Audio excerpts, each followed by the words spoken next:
Welcome back to வனமேல் art and craft idea channel. நான் உங்கள் Nandini Suresh, home nursery garden. என்னுடைய கார்டன் விசிட் தான் ஆஃப்டர் அ லாங் டைம் வந்திருக்கேன். ஸோ இந்த ஏரியாவில் இருக்கக்கூடிய பிளான்ஸ் என்னன்றதை நான் சொல்லியாச்சு. அண்ட் நெக்ஸ்ட் பார்த்தோன்னா இந்த சைடில் இருக்கக்கூடிய பிளான்ஸோடைய க்ரோத் அண்ட் என்னென்ன பிளான்ஸ்லாம் இருக்குன்றதை நம்ம பார்க்கலாம்.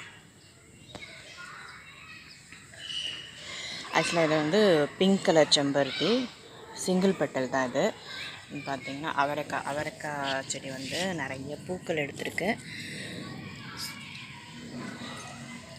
இது செடி அவரைக்காய். இது அண்ட் பவளமல்லி ஹைப்ரிட் வெரைட்டி தான். ரொம்ப பெருசாக வளராது. ஸோ மாடிக்கேற்ற செடி இது. அண்ட் இது பார்த்திங்கன்னா ரெயின் லில்லி மார்னிங் பூத்துருக்கும். இது பார்த்திங்கன்னா பூக்கள்லாம் இருக்குது. இது பார்க்கறதுக்கு புல் போல் இருக்குது. சின்னதாக